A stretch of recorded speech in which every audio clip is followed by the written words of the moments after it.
And this is the time in our service where we share some together. We share inspired words. And personally, I love this part of the worship service, not because I like to talk a lot, but because it gives me a chance to set myself aside and allow Spirit to come through.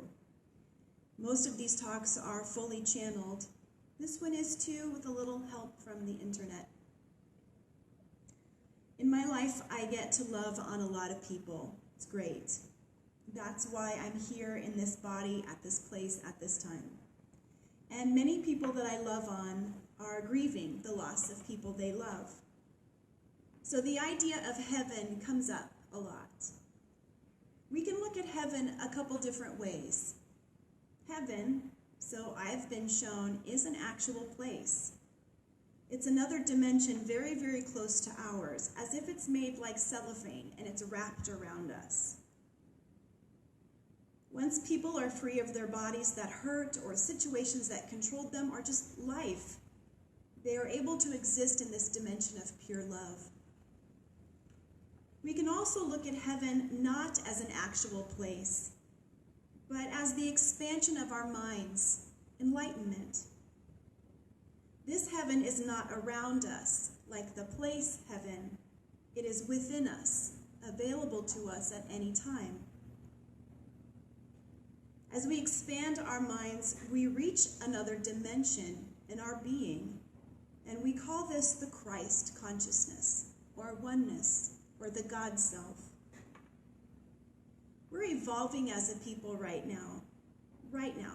We always have been, and we always will be. Have faith in that. The movement on the surface can seem slow, but like the great tectonic plates beneath the Earth's surface, we are moving and shaking so the lava can appear. So we have two ideas of heaven that we can play with today. Heaven as a place, and heaven as a consciousness. Here's a bit from the Smithsonian Magazine. In her book, Knocking on Heaven's Door, Harvard University theorist Lisa Randall explores how physics may transform our understanding of the fundamental nature of the world. She thinks an extra dimension may exist close to our familiar reality. This idea, once the sole province of fiction writers, faces real tests in a new generation of experiments. She writes, "The religious part of your brain cannot act at the same time as the scientific one. They're simply incompatible." She continues, "When I say they're incompatible, I mean something very specific. A spiritual belief based on something that isn't actual material or cause and effect, the way we understand scientifically, is just different than science."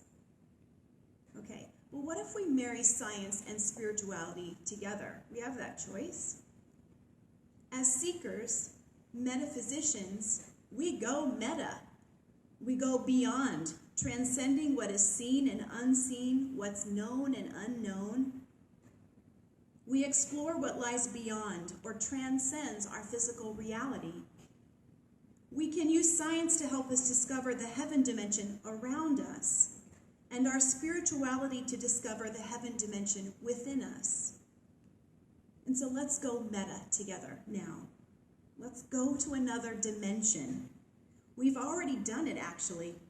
When you let your body go soft and pliable, and when you ease into the meditative space, we could say that we've shifted from here to somewhere else. And that somewhere else is a dimension that we get to discover little by little our whole life. Where do we go when we pray?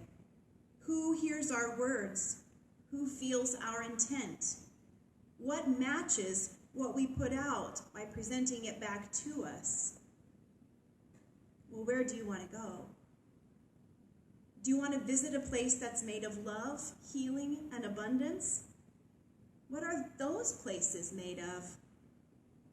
The earth is made of matter, so what are the other dimensions made of? Scientists are discovering that, but for the sake of our talk today, let's say that the dimensions we seek are made of vibrational frequency. And so are you. so you match where you're going. So travel with me for a moment to the place of highest good, the God consciousness, the oneness, right here and now in our minds and in our hearts. We're going to go there. And to get there, we have to match that frequency. We're matching the measurement of hertz. The hertz is defined as 1 cycle per second, just like that. In the God dimension, we could even call it the heaven dimension. That vibrational frequency goes 1,000 times per second. Heaven is spinning, dancing, vibrating at 1,000 hertz per second. Can your physical body match that frequency? Actually, yes. The highest a human can vibrate is between 800 and 1,000 hertz. Takes some work, but we can get there. We often talk about the spiritual side of our enlightenment, but let's remember that our physical body needs attention as well. Our physical body does such a great job of housing our spirit. It can also feel like it gets in the way sometimes. We ache, we're angry, we're judgmental, and when that happens, our frequency slows. The vibrational frequency of anger is 150 hertz versus the 1,000 hertz that is the God consciousness. Sit still for a moment. Place your hand on your heart and just feel. Let your spirit dance within you and feel your spirit vibrate into your hand. It's okay if you don't feel anything. It's still happening.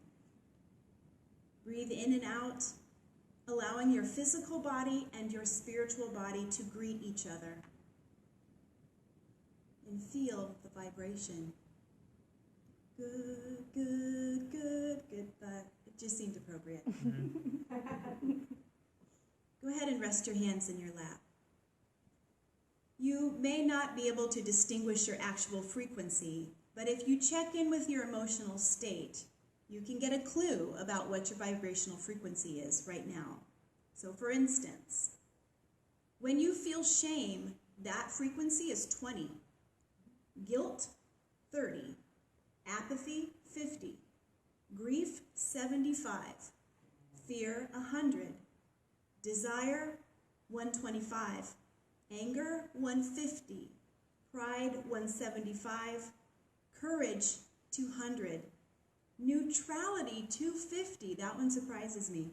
Willingness, 310. Acceptance, 350. Reason, 400. Love is 500. Joy is 540. Peace, 600. And 700 plus is enlightenment. Here are some other measurements that are fascinating. The crown chakra, your connection to spirit, to the universe, pops open at about 600 hertz per second. The third eye, your pineal gland, starts to open up and activate and spin around at 530. The heart chakra is activated at 400. Reasonable views on life, your sense of strength in yourself, and in your relation to the world, the solar plexus opens at 350. Courage to make a change in your life is at 180. It might not be 1,000 that we're working for all the time. Maybe we're working toward what works for us. What do we need? And can we match that frequency? How do you do that? It's your consciousness, your mind and your thoughts. Those define your vibrational frequency. So if you've got a thought of anger, you're going to match that frequency. If you have a thought or a feeling of joy, you're going to match that frequency. Remember the song Heaven is a Place on Earth, Belinda Carlisle? Ooh, baby, do you know what that's worth? Ooh, heaven is a place on earth. They say in heaven, love comes first. We'll make heaven a place on earth. We have the power to bring heaven to earth with our thoughts, and therefore our frequencies. Because heaven is within us, the miracle of living is discovered. And we discover that we're not humans having a spiritual experience. We're spirit in a body. And the truth is we can make that whatever we want by staying intentional about our thoughts and our frequency. A little bit ago, I asked you to go on a quest with me to another dimension. By raising our frequency, by holding an intent that is loving and for our highest good, we elevate to the heaven within us. Heaven is not just somewhere else, it's here. It's everywhere, if we choose to see it that way. Yes, life is challenging. Okay, fine. We chose that. We chose to be here now. We chose to be human. Congratulations, you did it. When we awaken and raise our frequencies to the degree that the God part of us shines and spins around, we gain another level of our identity. We gain the Christ in us. Unity's definition of Christ, and I'm talking about unity worldwide, founded on what Charles and Myrtle Fillmore discovered, is a lot different than Christ in traditional Christianity. In traditional Christianity, Jesus is presented as the great exception. Jesus was anointed and therefore more divine and holy than all other humans. And because of this, Jesus had a special relationship with God. He was named the Son of God. Jesus is seen as a step above and one who has special connection to God that other humans don't have. Are you willing to tear that up? Are you willing to break that apart to build it up in a way that feels different? At Unity, Jesus is not the great exception. He's the great example. We look to Jesus as an example of a person, just like you and me, who decided to recognize the God within himself.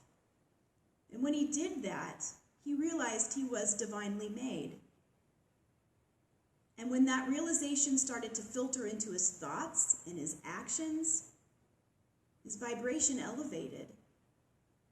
He realized that within him, within that human body that he possessed, was the Christ. When Jesus got to that point in his life, he went from Jesus to Jesus Christ. Jesus is our great example because we can do this too. Instead of seeing Jesus Christ at a level that we're always reaching for, we can choose to pull him in and allow him to be our example, as well as other examples of master teachers. The word Christ means anointed. Anointed is divine and holy. So we know that kings, clergy, saints are anointed. But in truth, when you elevate to your Christ self, you are divine and holy. You have the Christ within you, and every person has that potential within them. On this spiritual journey in this life, there are certainly days, seasons even, when we don't feel spiritual. Have faith that you have a current of God running through you at all times, even when you don't feel it.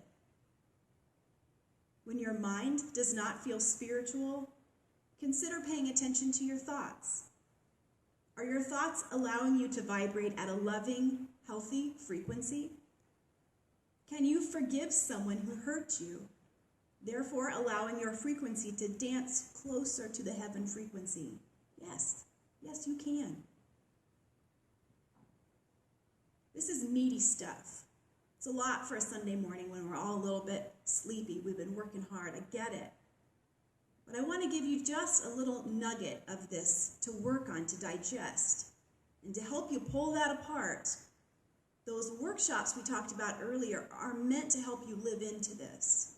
When we talk about raising our vibrational frequencies, we can do that on our own, but why? Let's have other people join with us. Let's have teachers in skin right now stand with us and guide us. So that workshop about forgiveness that happens a week from today could be a way that you could pull those things in you that need forgiveness, whether that's forgiveness towards yourself or someone else. You could pull that out and greet it with love. You could do some releasing, and that will raise your vibrational frequency. When your vibrational frequency is raised, you feel good. It feels great. And then Deb Jennings, also starting on Sunday, she's got a workshop on grief. Now, death has the vibrational frequency of 0. But that's not the frequency we tap into when we grieve. Our frequency when we grieve is all over the place. And wouldn't it be nice to identify what we're grieving and to pull that into our spiritual journey instead of something that we're compartmentalizing because it's hard? And then with these opportunities, not just for us, but then we're better equipped to help other people. So some takeaways from today. I like the idea that maybe the Jesus Christ that you grew up with, perhaps, could be different than your Jesus Christ today. You're allowed. And that Jesus is a great example because we need that. Not because great examples are lacking. We've got lots of great examples, but we have one that we can look to and read about and really live into in a way that feels kind of neutral right now. And hear that you are no different than Jesus. Whew, that feels like blasphemy, doesn't it? But listen, it's true. Jesus is a human. He burped. He had fevers. He got mad. And at some point he decided, all right, what else is there? And when he figured that out and he lived into it, his vibrational frequency increased and he became the Christ. I see the Christ in you. I feel the Christ in you, even when you don't. And that's what we can offer each other.